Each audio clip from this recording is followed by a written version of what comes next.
नमस्कार. शिवसेना आमदार अपात्रता प्रकरणी विधानसभा अध्यक्ष राहुल नार्वेकर यांनी 10 जानेवारी रोजी महत्त्वाचा निकाल दिला. यात ठाकरे आणि शिंदे गटातील आमदार पात्र ठरवितानाच त्यांनी खरी शिवसेना म्हणून शिंदे गटाला मान्यताही दिली. नार्वेकरांच्या या निकालानंतर ठाकरे गट चांगलाच संतापला आहे. याच पार्श्वभूमीवर ठाकरे गटाने नार्वेकरांच्या निकालाविरोधात कायदेशीर लढाईसाठी ठोस पाऊलं उचलताना सर्वोच्च न्यायालयात याचिका दाखल केली. या याचिकेबाबत मोठी अपडेट समोर आली आहे. शिवसेना ठाकरे गटाचे पक्षप्रमुख उद्धव ठाकरेंनी राहुल नार्वेकरांनी दिलेल्या निकालानंतर महापत्रकार परिषदेचा मास्टर स्ट्रोक खेळला. या पत्रकार परिषदेतून ठाकरेंनी आपली कायदेशीर पुरावी सादर करत नार्वेकरांच्या निकालाची चिरफाड केली आहे.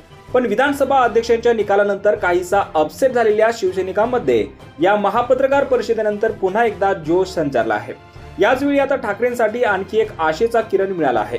विधानसभा अध्यक्ष राहुल नार्वेकरांच्या निकालाविरोधात आता सर्वोच्च न्यायालयात दाखल केलेल्या याचिकेवर येत्या 22 जानेवारी रोजी सुनावणी पार पडणार आहे. दरम्यान आमदार अपात्र प्रकरणी विधानसभा अध्यक्ष राहुल नार्वेकर यांनी निकाल दिल्यानंतर या निकालाविरोधात ठाकरे गटाने सर्वोच्च न्यायालयात धाव घेतली होती.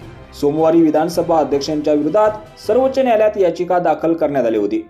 आमदार अपात्र प्रकरणी विधानसभा अध्यक्षांनी दिलेल्या निर्णयाविरोधात सर्वोच्च न्यायालयात जाणार असल्याचं उद्धव ठाकरे यांनी निकालानंतर म्हटलं होतं. त्यानुसार विधानसभा अध्यक्ष राहुल नार्वेकरांविरोधात सर्वोच्च न्यायालयात याचिका दाखल करण्यात आली होती. त्यामुळे नार्वेकरांच्या या निकालाविरोधात आता सर्वोच्च न्यायालयात सोमवारी सुनावणी पार पडणार आहे. यावर तुम्हाला काय वाटतं? तुमची प्रतिक्रिया कमेंट बॉक्समध्ये नक्की कळवा आणि असे राजकीय घडामोडी पाहण्यासाठी चॅनलवर नवीन असाल तर सबस्क्राईब करून बेल आयकॉन दाबल्यास नका.